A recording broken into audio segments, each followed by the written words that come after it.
Holy Spirit. Wow. This is one of the longest Sunday gospel readings that we have in the church. There are others which are longer, but usually not on a Sunday, but during some feast days like around Pascha time. Why is it that St. John, the theologian who wrote this, did not simply write that Christ came across this man born blind, made eyes out of clay, being the creator? It's not impossible for him, of course, to make eyes, and fix those eyes for this man, who then went, washed, and came back seeing. Well, quite obviously there was a lot more attached to this, and with such a lot of material that was presented in this one incident, it was obvious that somebody witnessed this. St. John, of course, being the one who wrote this gospel. You know, there are people that are born blind to this day. With the advent of modern surgery and medicine, it is possible for some of them to have their eyes restored or have their vision restored, if it's not not a bad damage to the visual physiology. That might be optic nerve is pressed or something like this, which can be relieved by surgery. And I know of people that have had that when they were already adults in life, up until them being born blind, being unable to see. Now you may think that it's such a simple sort of thing to talk about this. However, there is more to it than meets the eye. For one thing, if a person was born blind and has never had the opportunity to see, and then sometime in their life is given sight, it's not that easy for them. Believe it or not, they have to learn to use their eyes. They have to learn to focus.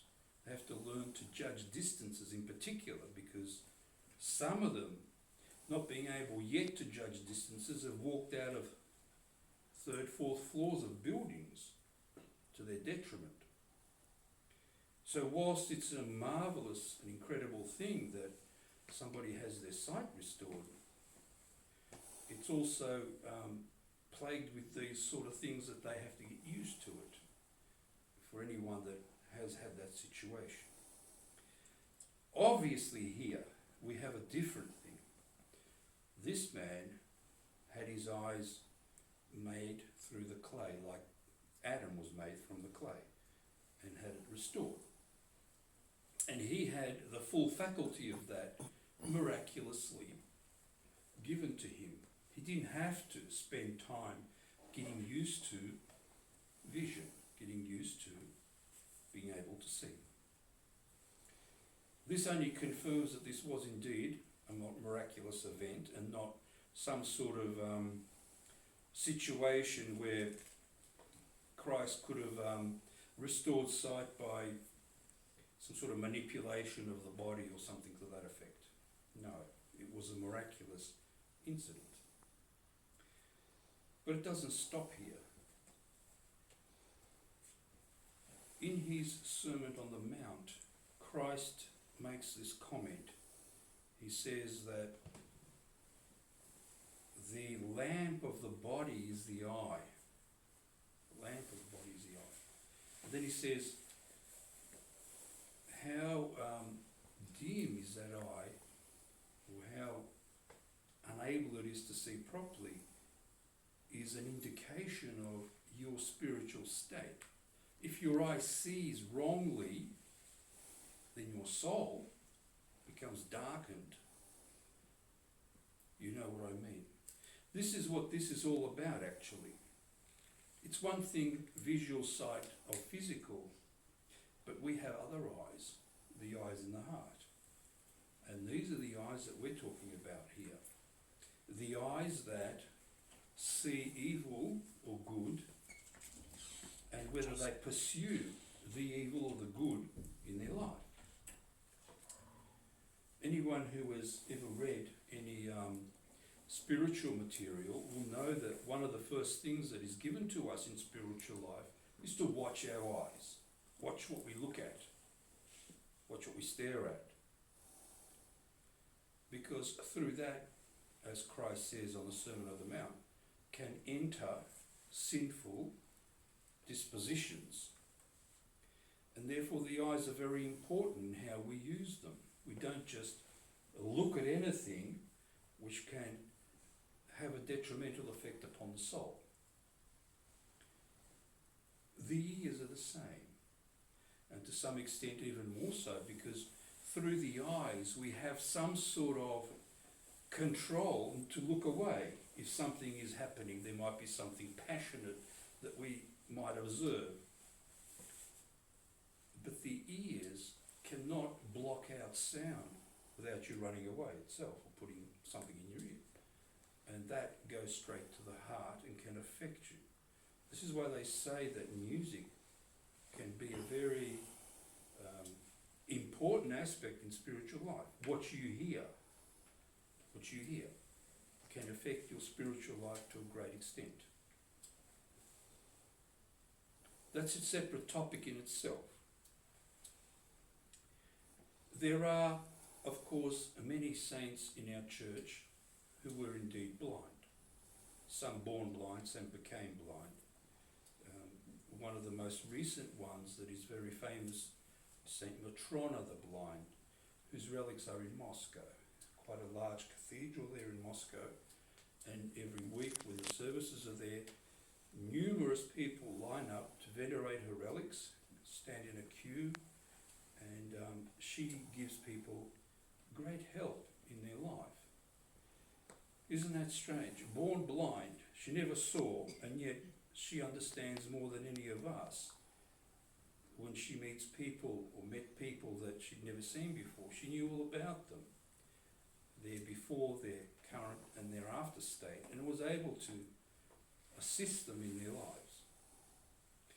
These are all sort of miraculous things that the Lord gives to us, showing us that physical sight is one thing, but there is a far greater aspect to that, which is the understanding of spiritual life, which is unseen. It's even called unseen warfare, if you've ever come across that term in your studies of spiritual life.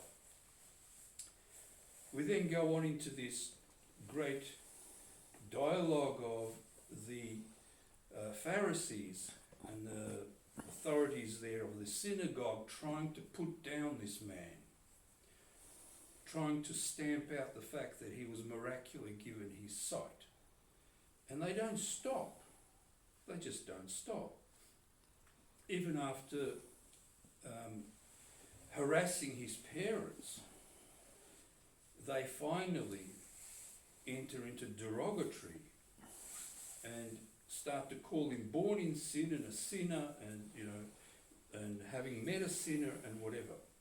I come across that quite often. Whenever you meet a person who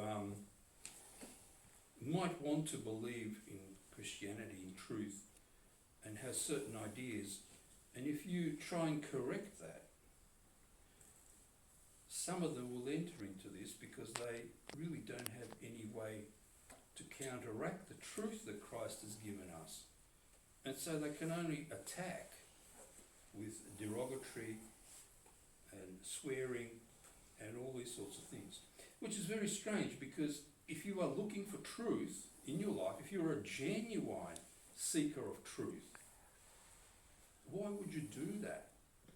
If all your life you've believed a certain thing about Christianity, which is not true, and somebody points that out to you, shouldn't you be rejoicing? Isn't that a wonderful thing to find that out? And yet others will just go into some sort of wildness over that. Somebody who was apparently nice and gentle and called themselves Christian all of a sudden goes into a rage because you have pointed out something to them which they have held dearly all their life, which has been untrue. And they don't want to know about it. They don't want to change that. Interesting spiritual states. And we find that here with these Pharisees and those authorities in the synagogue. Such hatred they had that they had already, as it says here, agreed among themselves to put Christ down and eventually to inspire the governor, the Roman ones, to have him crucified. So much hatred they had for the truth. This is because, as they mentioned that, they said that we have Moses, we are disciples of Moses, and yet they never did the commandments that Moses gave them, or all the other precepts that Moses gave them. And even if they did, it was on a physical level. I know that some of you understand the sort of things that Hebrews do in their life. Like, you know, you're not allowed to do certain things on the Sabbath, a Saturday, for example. You can't even press the button to change the pedestrian crossing. That's considered as work. I mean, really. Moses gave these commandments in order for people to have thankfulness for being led out of Egypt and being freed from the bondage under which they had been for 400 years. But they took all this and somehow trashed the true meaning of it to be purely a physical aspect, thinking that by doing these things perfectly in the physical sense, you somehow are pleasing to the Lord. Well, you're not. You're not. Unless it's actually something to do with fixing up your soul, doing all these sorts of things get you nowhere, because there is no improvement at all. And of course, to this day, those people pursue that sort of aspect in their life and want others also to pursue it. But nevertheless, Christianity grows, Orthodox Christianity grows and will grow, because that is the state that we were told by Christ and by all the holy ones that followed. Which leads us really to the point that we are in the last week now of the Paschal period. On Thursday is the Ascension, and for the last time we then sing for this year, Christ is risen, and the other troparions that we have, until God willing we be able to see that next year. And what a period we have entered. Remember last year how we said that things were going to get only worse. There seemed to be a break for a few months, and now it's certainly much worse than it was before. You know, wherever you go now, you have to essentially make a point of indicating that you were there at a certain time and who you were and where you're from and what you were doing there, etc., etc. Whether somebody is actually following this up in a database in order to prosecute others, I don't know, but probably there are some things like that happening. And it's going to lead on one thing to another. You know, the vaccine passports and all these sorts of things that are in the air at the moment. To us, of course, it's given that we, as Orthodox Christians, have a whole legacy of dodging these sort of persecutions in our life and different ways of going about it, of which we are doing to some extent here. And you have to pray and be careful in your own lives to preserve this little thing that we have, because I don't know how it's going to be in the future, but as some of the Holy Fathers say, it's going to get worse before it gets better. When it's going to be better, we don't know. And how it's going to get better, we don't necessarily know. But we can certainly say that there is a massive tyranny building up, a snowballing tyranny. Us in Melbourne being the prototype of that as usual. Always Melbourne is the test bed for the rest of the world. If it works here, it's likely to work in any of the other Western countries.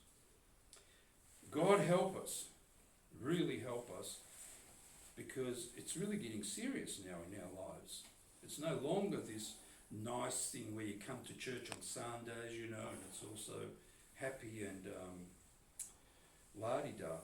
Now we really have to start to consider the persecution that surrounds us in reality. In reality. It's not very much different to a wartime economy. If you read any of the history books, for example, on how Berlin was run during the war, they had lockdowns, they had the rationing, which is what we have. You had to live in a certain area. If you had a not perfect disposition to the political area, you were put in a certain area, and if you're really not that way, they'll put you in a concentration camp. And we heard yesterday that the first concentration camp for Melbourne is going to be built around Avalon Airport. Nice. So people coming from airports and whatever go straight in there. They call it what do you call it? Quarantine facility. Quarantine set. It's actually a concentration camp. That's what it's going to be. Once you're in there, you won't be able to get out until you satisfy them of who you are.